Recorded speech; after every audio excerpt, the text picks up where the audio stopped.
Stray is out and it's getting some pretty good reviews, but mainstream reviews can be a little dubious, to say the least. So very quickly, I'll tell you whether you should believe the hype around Stray. Now the first thing we should get into is expectations. Stray's really hyped, and graphically it looks pretty good, so it's easy to forget that this is an indie title. You're not going to get loads of hours out of this. It's going to take you between 4 to 6, unless you really rush it. And likewise, don't go in expecting deep mechanics. At its heart, Stray is a simple and pretty chill game. Most of the gameplay is running around, pressing a button to jump from surface to surface. There are other light mechanics and easy puzzles sprinkled about, but this is not a hard or intense game. If you're okay with those two caveats, then I think Stray really does deserve the praise it's been getting. It's awesome to play as a cat. If you're a cat person and you're on the fence, just get the game. You won't be disappointed. When it comes to playing as a cat, Stray delivers an exceptional and unique experience. The animations are spot on. The way you jump, run, and interact is all pitch perfect. If you want to play as a cat, this is the game for you.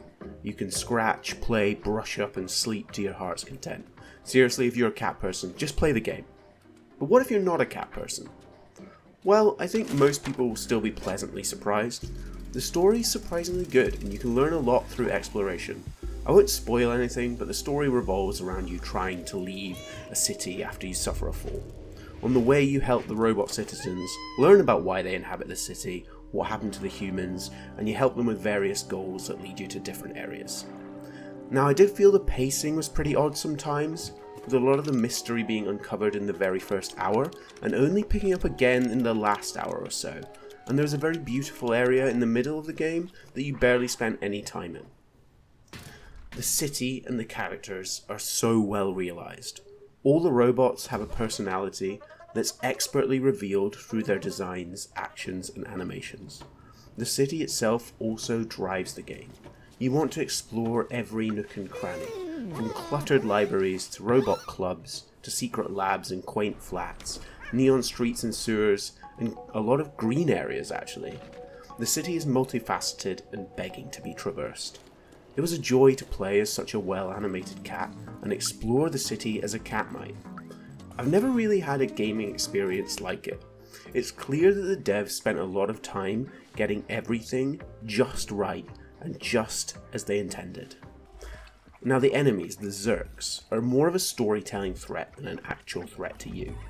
They serve as a fun way to get you to run and dodge and show off those feline animations. But it's quite hard to die. It's an easy game. Most of the game is you exploring as a cat, jumping over the rooftops, getting into mischief and exploring the different parts of the city, seeing how the robots live and exploring their culture. You'd be missing a lot of the game if you just sped through the story. So if some chill exploration of a neon cyberpunk city doesn't float your boat and you're not interested in cats, probably best to give this game a miss. My personal gripe with the game, the only part I didn't really enjoy, was the gameplay in the final hour or so. Very simplistic stealth mechanics are introduced, and they overstay their welcome. You just dodge enemy sensors that appear on the floor, and personally I don't find that gameplay very fun. And it's also quite a tonal shift from the chilled exploration you were having in the previous hours. But overall, I loved my time with the game. I've never really had an experience like it. If you check your expectations about the length and complexity of this game, then yes, believe the hype. Stray is great. It's a delightfully chilled little game with intriguing exploration, a wonderful city, colourful characters, and a fantastic soundtrack to boot.